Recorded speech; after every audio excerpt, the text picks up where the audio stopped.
तो welcome to study Gurukul. तो finally दोस्तों नई शिक्षा नीति को पूरी तरह से मंजूरी मिल चुकी है और कैबिनेट की इस पर मोहर लग चुकी है। कब से लागू होने वाली है, क्या क्या बदलाव हुए हैं, विशेष बदलाव सब किस प्रकार से भर्ती होगी, नई भर्ती परीक्षा पर क्या स्थिति बनेगी, कितने साल का बीएड होगा, किस प्रकार से होगा, और संपूर्ण तरीके से दोस्तों जो आपका मानव संसाधन विकास मंत्रालय था उसका नाम क्या कर दिया गया है फ़िलहाल। तो सारी अपडेट को कवर करने वाले हैं। वहीं 69,000 को भी कवर करेंगे। EWS पर सरकार का पूरी तरह से काउंटर, कोर्ट ऑर्डर, काउंसलिंग, नियुक्ति कब।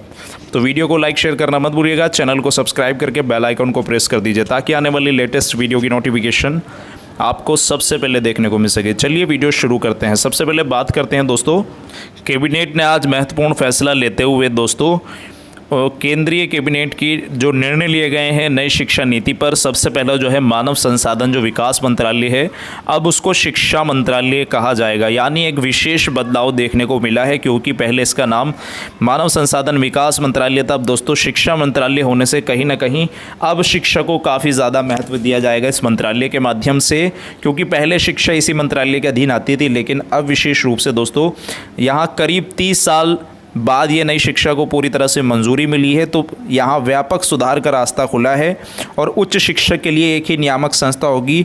त्रिभाषा फॉर्मूला भी लागू कर दिया गया है, तो उच्च शिक्षा के लिए भी एक नियामक संस्था बना दी गई है।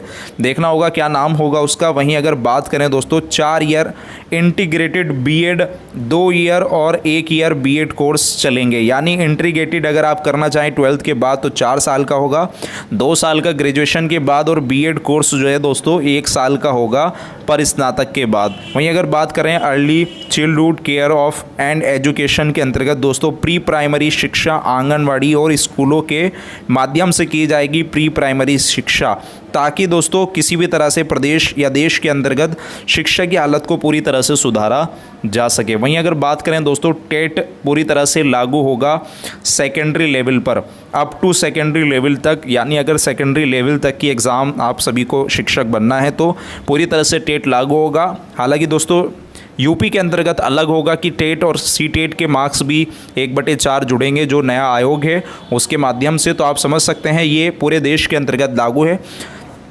ये शिक्षा नीति। वहीं शिक्षकों को गैर शैक्षणिक कार्यों से हटाया जाएगा।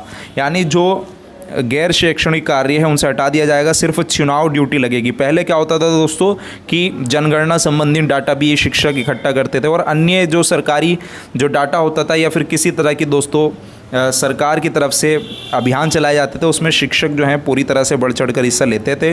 लेकिन अब चुनावी ड्यूटी लगेगी और BLO ड्यूटी से शिक्षक हटेंगे, MDME से भी शिक्षक हटेंगे। वहीं अगर बात करें दोस्तों नई शिक्षक नीति के तहत स्कूलों में MMC और SDMC के साथ यानी स्कूल कम्प्लेक्स मैनेजमेंट कमेटी बनाई जाएगी, जिससे स्कूल का कार्य जो है पूरी तरह से अच्छे से संचालित किया जा सके। तो एक विशेष पॉइंट ये है कि एक अच्छी बात भी है दोस्तों, तभी देश का भविष्य जो है आगे नज़र आने वाला है दोस्तों। वहीं अगर बात करें शिक्षक नियुक्ति में डेमो, स्किल्ड टेस्ट और इंटरव्यू भी शामिल होंगे। अब शिक्षक नियुक्ति में ध्यान रखिएगा स्किल्स टेस्ट भी होंगे आपके और इंटरव्यू भी शामिल होंगे। यानी कहीं ना कहीं दोस्तों शिक्षक बनना पूरी तरह से अब आसान नहीं रहेगा। वहीं अगर बात करें नई ट्रांसफ़र पॉलिसी आएगी जिसमें ट्रांसफ़र लगभग बंद हो जाएंगे और ट्रांसफ़र सिर्फ पदोन्नति पर ही होंगे। यानी आपकी दोस्तों ट्रांसफ़र नहीं किया जा सकेगा, केवल पदोन्नति होने पर ही आपको दूसरा ट्रांसफ़र मिला जा सकेगा। तो एक विशेष बदलाव है। अगर बात करें ग्रामीण इलाकों में स्टाफ क्वार्टर बनाए जाएंगे केंद्रीय विद्यालयों की तर्ज पर। ये जो है पूरी तरह से दोस्तों सही बात भी है दोस्तों, इन इलाकों में बनने भी चाहिए ताकि ग्रामीण स्तर पर भी पूरी तरह से शिक्षा व्यवस्था को कायम किया जा सके।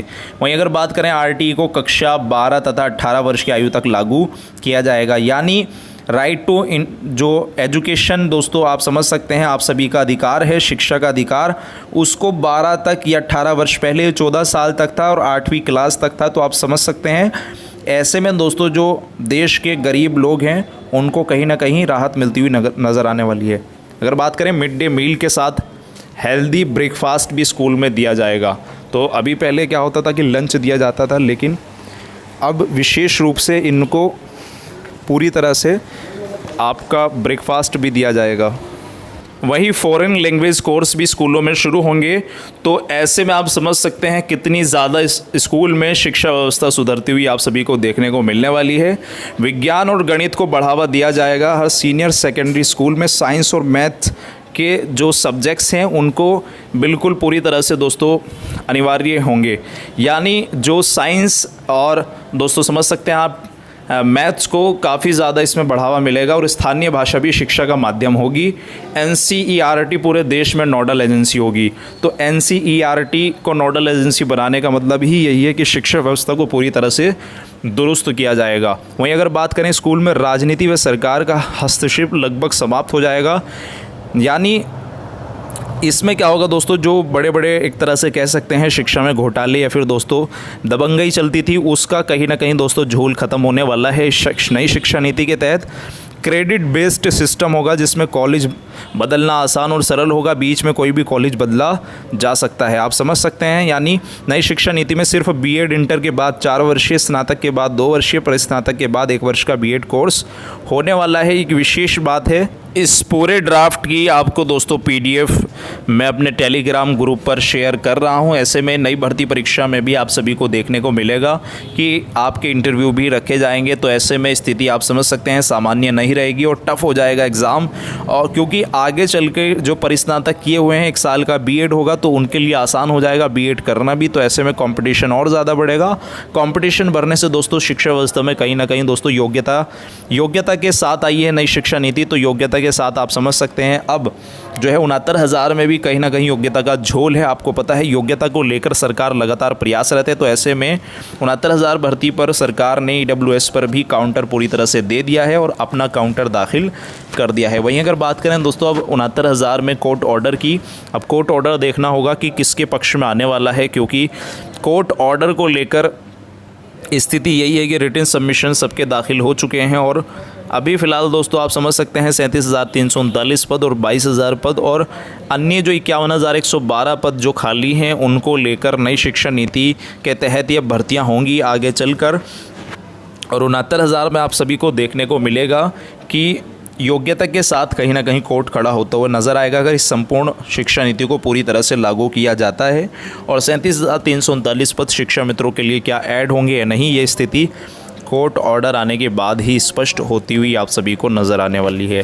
हालांकि मैं थोड़ा सा दोस्तों बिज़ी था, आप तक संपूर्ण अपडेट जो है पहुंचा नहीं पाया था, लेकिन आप समझ सकते हैं स्थिति आप सभी के लिए हमारी टीम लगातार प्रयासरत है। और ऐसे में संपूर्ण ड्राफ्ट भी जारी हो चुका है और आपको बता दिया था कि कैबिनेट की इसको मंजूरी मिलकर ही रहेगी और वही हुआ दोस्तों। अब देखना होगा कि किस तिथि से इसको संपूर्ण तरीके से देश के अंतर्गत लागू किया जाएगा, क्योंकि पूरे देश के अंदर हालत खस्ता है शिक्षा की।